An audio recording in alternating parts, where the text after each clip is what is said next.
Our first question this week comes from Kevin, who wants to know, with the coaching search and how it went, do you think Hunter Yurachek will be looking to move after having to deal with political interference?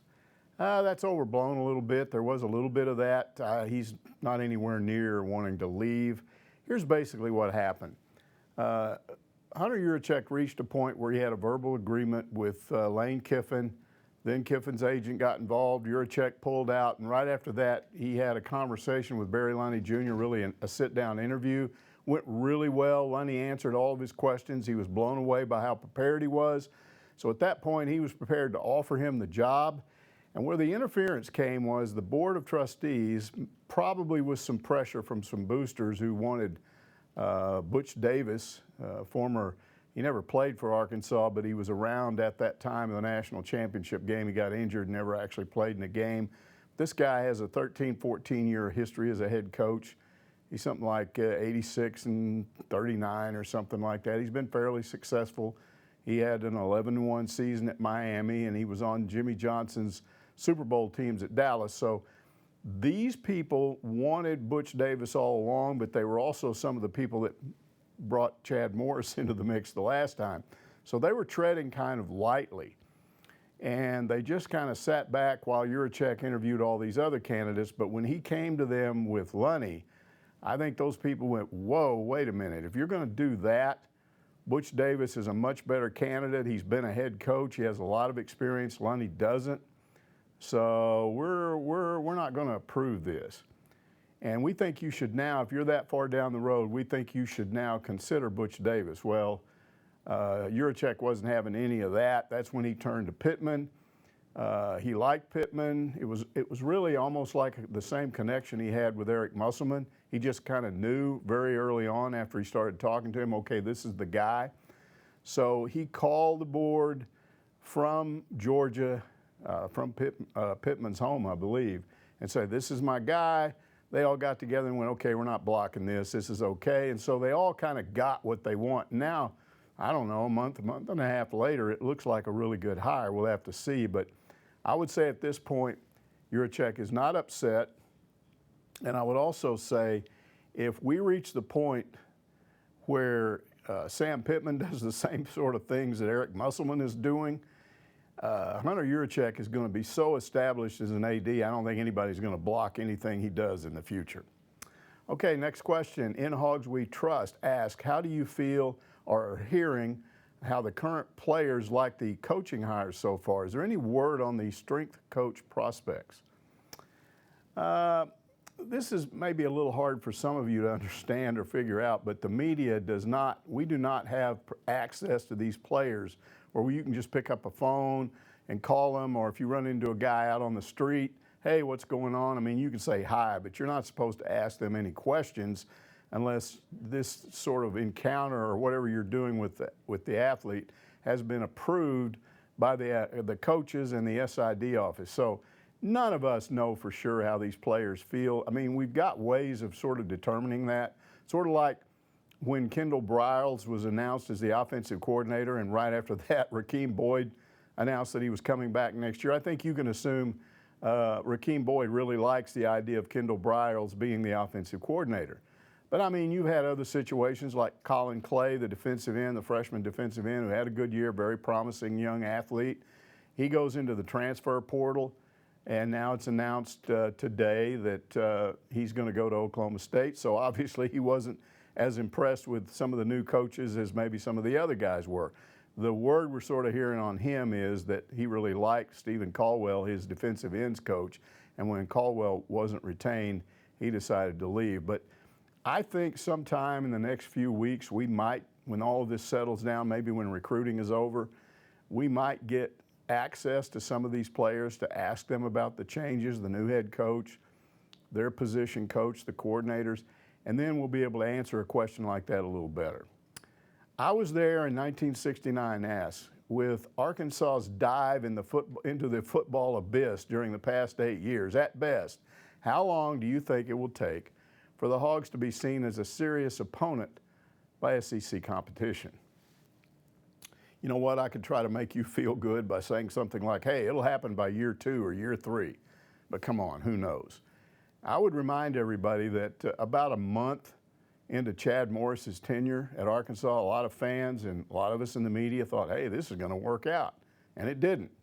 So what we're talking about here is a wild guess, but if you want one from me, I'll say, look, maybe 3 years minimum, and that's to make an impact in the SEC. That's not to improve the number of wins and losses, but that's to do something like Bobby Petrino did. You know, where 1 year he finished second in the SEC West, the next year third. If you're talking about something like that, my best guess is it's a minimum of 3 years, maybe longer. We'll have to wait and see. The Bionic Pig wants to know, should the fan base continue to temper their upcoming season prognostications or venture into the realm of a possible bowl appearance? I'm not in the business of telling fans what they should think, how they should react to new coaches. I would point out again that those of us in the media, we got accused of hyping Morris. The truth is, there were a lot of fans hyping Chad Morris, even more than we were early on. So if you want to hype this hire, I mean, go ahead. I'm not going to tell you not to. I personally have decided to kind of be cautious, take a wait and see attitude. So I'm trying to guess, what do we expect out of this year? I think a bowl game is a stretch, a real stretch, but, you know, surprise me, Sam Pittman. I'd love to be wrong about that. HogFat is back with a similar question. What kind of progress do you think can be realistically made in the first season of the new football era come next fall? Will the coaching changes afford our team a better grasp and execution of the basics, which has been glaringly missing for the past 2 seasons? Well, let's face it, the bar is not set very high, is it? So, yeah, I would expect to see some improvement. I don't know how much, but again, it's not going to be very hard to improve on what they had before. Here's the thing that I think you can look for next fall. Instead of focusing on wins and losses, and I think there'll be more than 2, look more at how these guys play, how they look out on the field. Do you see this continuing embarrassment situation at quarterback where they put a starter out there and he doesn't look like he has a clue, doesn't know how to run the offense? The next week there's another starter. I mean, if you just get away from that, you've seen a big improvement. And then the defense, look how awful that was. You go in at halftime and you've already given up 30 points. I don't think that'll happen this year.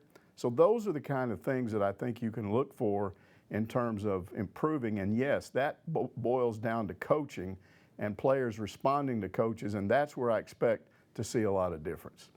Kevin is back with this question. It's about the media and press conferences. And a little strange, but bear with me.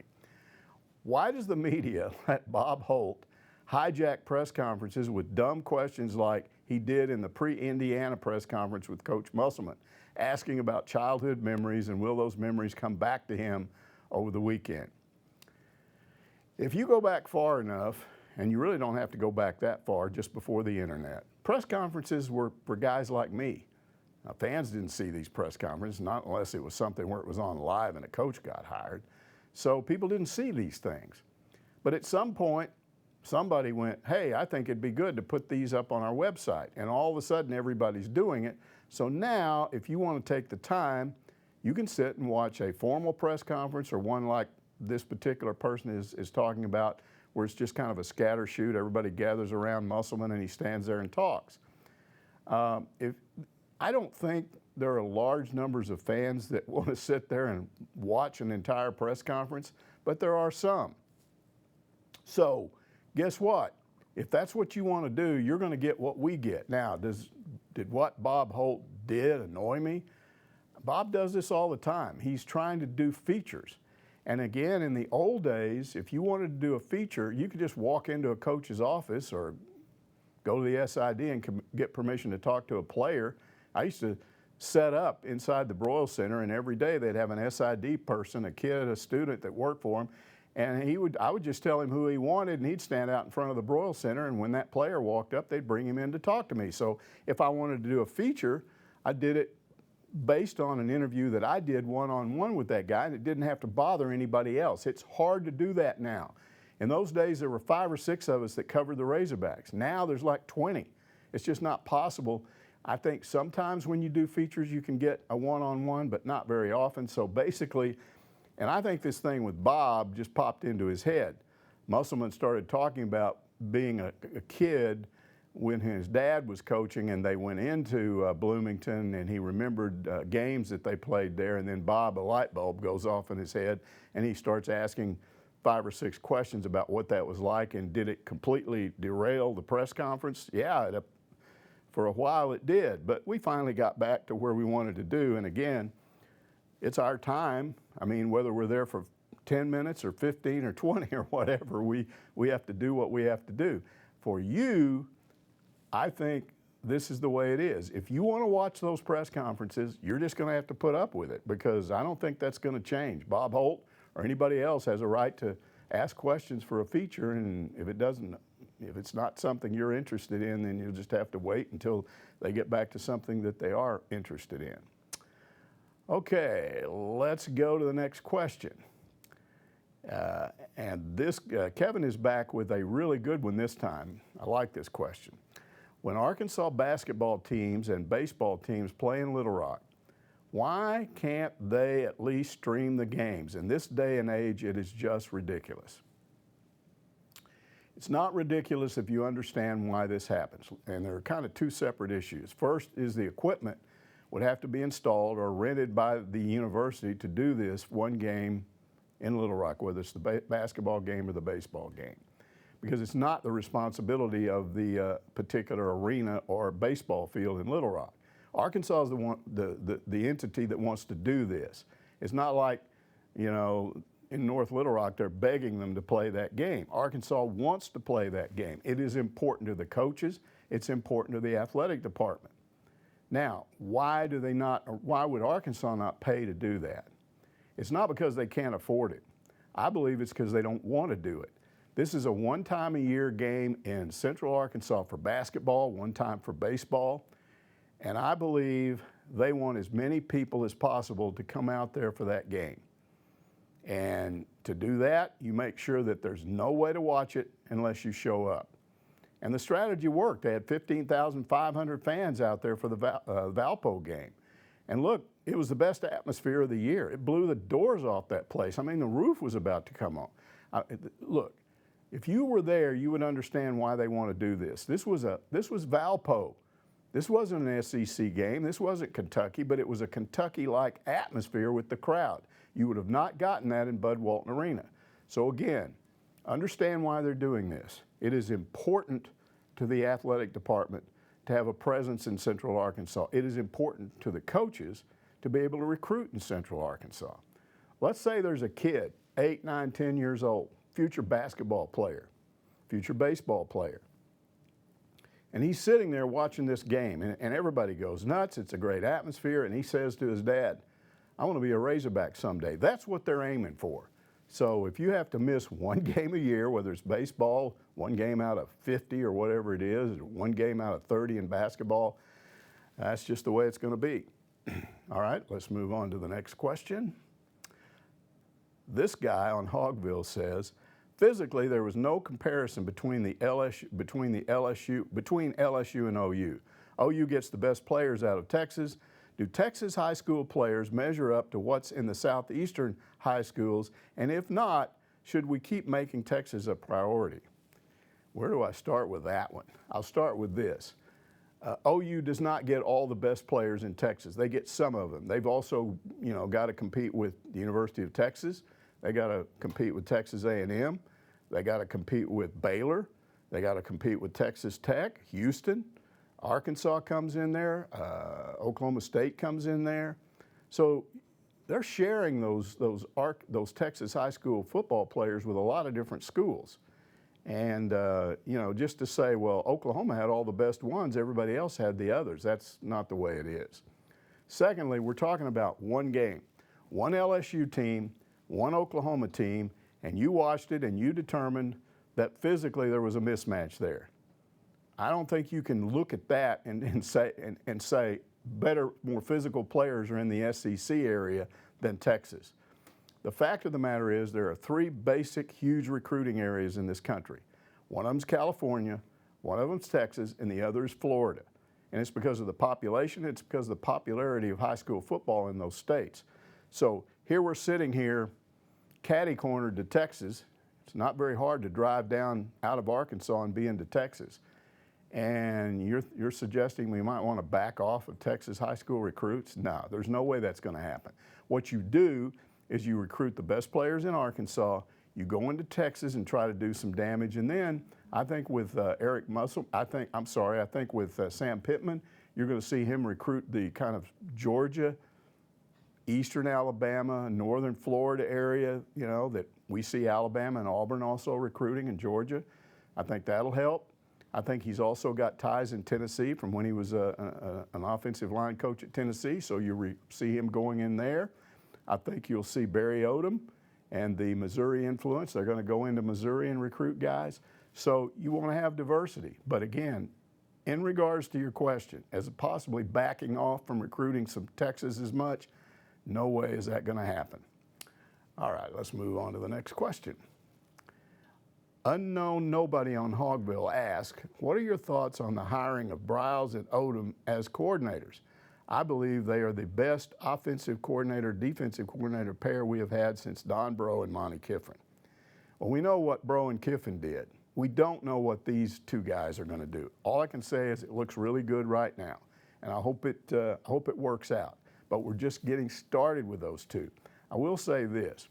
If you want to talk about a Christmas gift to Razorback football fans right before Christmas, how about that day when Kendall Briles was announced as the offensive coordinator and then almost immediately the news that Rakeem Boyd was coming back? Those two weren't unrelated. And so I think that was a big day for Arkansas fans. It made them feel a lot better.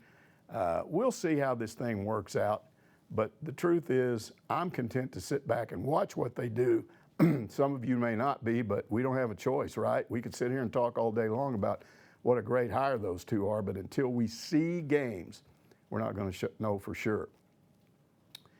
Okay, BLOODREDHOG wants to know, using your Magic 8-ball mic, who is the quarterback starter next year? Is it KJ Jefferson or a future transfer? You know, I used to have one of those Magic 8-ball things as a kid. It was really cool. It looked like a cue ball, had an 8 on it. It was black, and you turned it over. You ask a question, you turn it over, and the answer would kind of float to the top. It was a lot of fun, but it wasn't very accurate, as I recall. So my answer to the Magic 8-ball question you're asking might not be accurate either, but I'm going to go out on a limb and say that the quarterback, the starting quarterback next year, will be a grad transfer. Okay, we're going to close out with the big news of the day. Lanny asked, what does Arkansas's big road win over Indiana say about the upcoming SEC schedule? How much better are things looking now than when the season started? Oh my goodness. I want to know somebody that can prove that they felt like this team would be 11-1 at this point. I thought they would lose all 3 road games, probably have at least 1 home loss, and based on that would be hard pressed to make the NCAA tournament. They've totally overcome this problem of the lack of depth, a lack of height, and there was no bigger test of that than this Indiana game. You're talking about a team that had a 6'9" forward. He scored 16 points in the first half. They held him to 4 in the second half because they made adjustments. They had a 6'11" center. They had those 2 guys in at the same time. That is a lot to overcome. But Arkansas did that with coaching. And that's basically what we've seen every game. Every game is a different challenge, and we've seen Eric Musselman prepare for games a lot like football teams prepare. You got a scouting report, you read it, you got classroom type things, and then you go out on the court and you kind of perform based on what your game plan has been determined off the court. Now, I'll also say this. When those guys left North Little Rock after the Valpo game, they had 3 days off for Christmas, not counting that Saturday night. You got Sunday, Monday, and Tuesday. Before they ever got home, whether they were driving in a car or flying or however they got home, before they ever got home, Eric Musselman had sent them text messages on their phone containing the Indiana scouting report. And he expected them to read that while they were gone and even text him back questions. So in effect, even though they were home for Christmas and eating turkey and hanging out with friends, they had to devote a certain number of hours each day to dealing with that, to going to their local high school gym or whatever and staying in shape. They did all that. So when they got back, and if you remember last year, all the trouble that this basketball team had during the Christmas break, I mean, they looked terrible. They looked like they were sleepwalking. There was none of that with these guys. They came back ready to work on that first day. They'd already been preparing. They prepared for 3 more days, and they went out and did exactly what they should do. That is, they dealt with that size disadvantage and even the fact that they could also shoot 3-pointers. To me, that's the biggest surprise of the season. I didn't think they had a chance of winning this game. There were a couple of times in that game when I thought they would get blown out, and they didn't. So, you know, if you want to talk about a post-Christmas gift, that was it. A great way to end the decade and a great way to go into the next 10 years of Razorback athletics. Okay, that's it for this week. Go to hogville.net and post your questions for next week's online and on-air versions of Ask Mike.